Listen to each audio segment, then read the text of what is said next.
நீங்க எதுக்கு ஆண்டவரை வந்து கிரியை செய்றீங்க? நீங்க அங்க இருந்துட்டே செஞ்சிருக்கலாமே. நீங்க வந்து செய்ய காரணம் என்ன? அப்பதான் ஆண்டவர் பேசினார். நான் தெரிந்து கொண்ட ஒரு தேவ பிள்ளைக்கு, நான் தெரிந்து கொண்ட பிள்ளைக்கு ஒரு பிரச்சனைனா, அவனுக்கு இதுக்கு மேல முடியாதுங்கிற ஒரு சூழ்நிலை வரும்னா, நான் தூதனை அனுப்ப மாட்டேன், வேற யாரையும் அனுப்ப மாட்டேன், நானே வந்து அவர்களுக்கு உதவி செய்ய வல்லவராயிருக்கிறேன். ஹல்லேலூயா.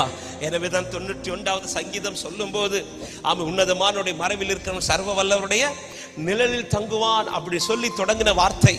அதன் பிறகு கீழே சொல்லப்படும், வழியிலே அவர்களை காக்கும்படி அவர்களுக்காக தூதர்களை கட்டளையிட்டிருக்கிறார். அவர்கள் என்ன செய்வார்கள்? பாதம் கல்லில் இடராதபடி தங்கள் கரத்திலே ஏந்தி கொண்டு போவார்கள்.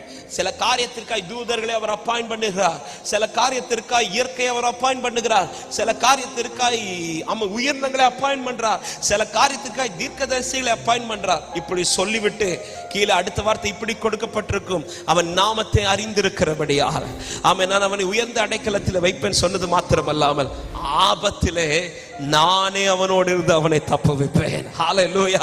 ஆமென். நான் தெரிந்து கொண்ட பிள்ளைக்கு ஒரு ஆபத்துன்னு வந்துட்டுனா, இதுல என் பிள்ளைக்கு உதவுறதற்கு யாருக்கும் முடியாது என்று தெரிஞ்சிச்சுனா, நான் தூதனையோ நான் தீர்க்கதரிசியையோ எந்த மனுஷனையும் அனுப்ப மாட்டேன், நானே என் பிள்ளைக்காய் வந்து நிற்பேன். எத்தனை பேர் விசுவாசிக்கிறீங்க?